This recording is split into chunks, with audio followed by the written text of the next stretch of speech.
standing up, finding your balance, requesting a stimulation, Stim on. Okay, start message sent to implant. and walking. Apparently, simple actions, but not for David, who has been severely paralyzed for 7 years. The first time he could really walk, get out of the wheelchair after 7 years of paralysis. So that was a very emotional moment. I will never forget this.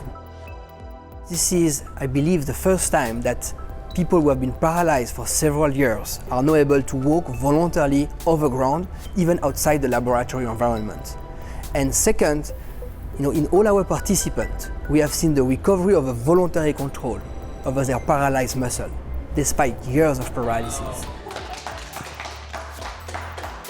And I believe that these two discoveries, these two findings are really unique in spinal cord injury medicine. These two findings are the results of many years of research.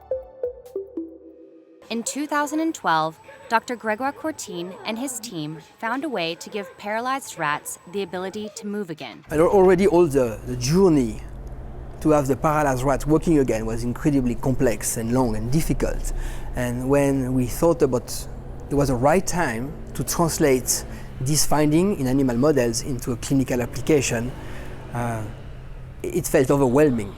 In a precise surgical procedure, an electrode array is placed below the injury, over the lumbar spinal cord, which contains the neurons that control the leg muscles. The brain delivers signals that activate these muscles, but for paraplegics, this signal is weakened after passing through the lesion. The electrical stimulation therefore serves to amplify the signal. The neurosurgery was performed by Dr. Jocelyne Bloch. For me, it was not the first time I was doing this kind of procedure, but it was the first time I was doing it in this context and with completely different perspective. And there was all this team expecting a lot. So it was quite a day I will remember all my life. I wanted to make sure that the location was optimal to obtain our expected effect. And this was all dependent on these surgical procedures. So you can imagine the amount of stress, scientific and emotion.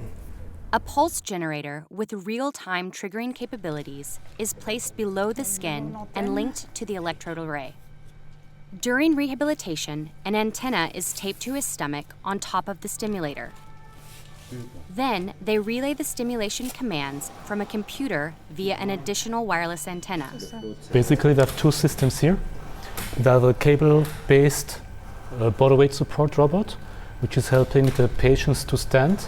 It also supports the balance. Forward force. And then the signals from this computer activate specific regions of the spinal cord to amplify residual brain commands, thus enabling him to walk. Stimulation. Up. These targeted electrical stimulations Up. under robot-assisted bodyweight support are the first steps in enabling paralyzed patients to start an intense rehabilitation program. On ne sait pas trop ce qui se passe avec les jambes. Je relâche.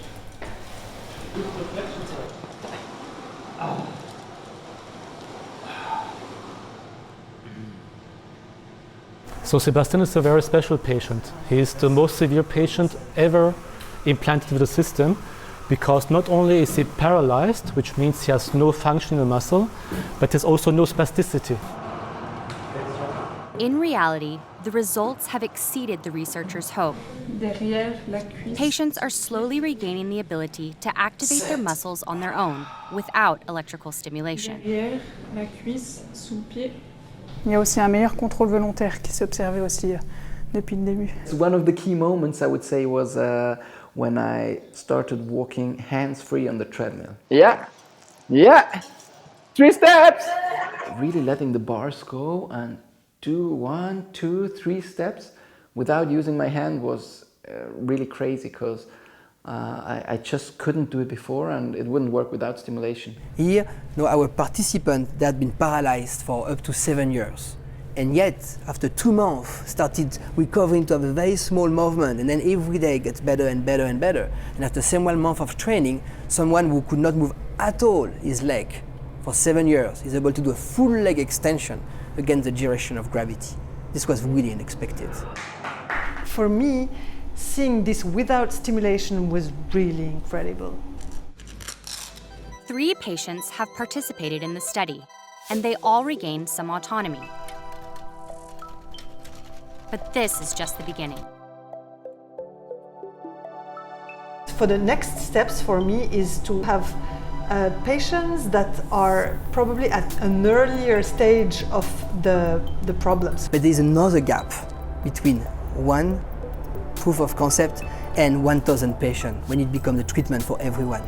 And this is a great challenge, but we are all committed, my team, my collaborator, the company that are helping us, to make this treatment a treatment for everyone in the future, and I hope we will succeed.